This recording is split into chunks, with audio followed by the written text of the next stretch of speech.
Fall army warm नुआ करी देखा देइथिबा मका फसलर एक बहु क्षतिकारक कीट।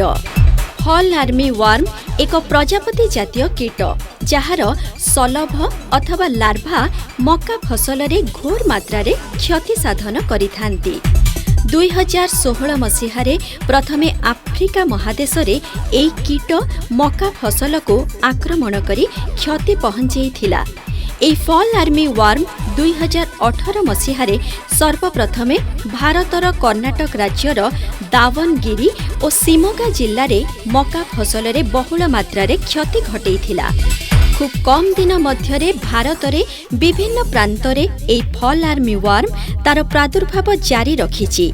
एई कीट एक सर्वभक्षी कीट। साधारणतः माई कीट पत्रर तल भागरे मेंचा मेंचा करी अंडा देइथाए। अंडागुड़िक 2-3 दिन रे फुटी सलभ अथवा लार्भा निर्गत हुए। प्रथम अवस्थारे सलभगुड़िक सागुआ रंगर होइथिबा बेले द्वितीय और तृतीय निर्मेचन सलभगुड़िक सबुज माटिया बा माटिया रंगर होइथांती। चतुर्थरु षष्ठ अवस्थार सलभगुड़िक कला मिसा माटिया रंगर एवं कंटायुक्त होइथांती।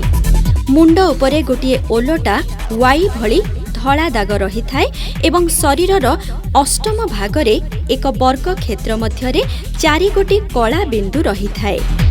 फसल 10 रु 12 दिनर हेबा परठारु एई कीट फसल को क्षति पहुंचेबा आरंभ करि देइथाए। एपरिकी फसल अमल जाए एई कीट आक्रमण जारी रखि थाए। एई कीटगुड़िक मकार पत्र को कोरी खाई जांती। एमाने क्षति करिथिबा पत्ररे धला कोरीखिया दाग देखा जाए एवं परे एई दाग गुड़िक वृत्ताकार कणा होई जाए। अधुना मका फसल पाई एई फॉल आर्मी वार्म परम शत्रु पलटि जाइछि एवं एई कीट आक्रमण रे कृषक भाई और भौणी मानंकु बहुल मात्रा रे क्षति सहिबाकु पडुछि।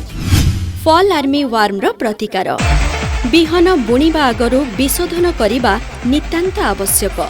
एहा द्वारा प्रथम अवस्थारे गछकु कीट आक्रमणरु रक्षा मिलिथाए। मका फसल मध्यरे हरड़ झुडंग गुआर आदि अंत फसल करिबा द्वारा फॉल आर्मी वार्मर परभोजी और पराश्रयी शत्रु कीटर वंश वृद्धि घटिथाए। एतद् व्यतीत विशेषज्ञ मानक परामर्श क्रमे कीटनाशक प्रयोग करी संपृक्त फॉल आर्मी वार्म को प्रतिहत करा जाई पारिबो।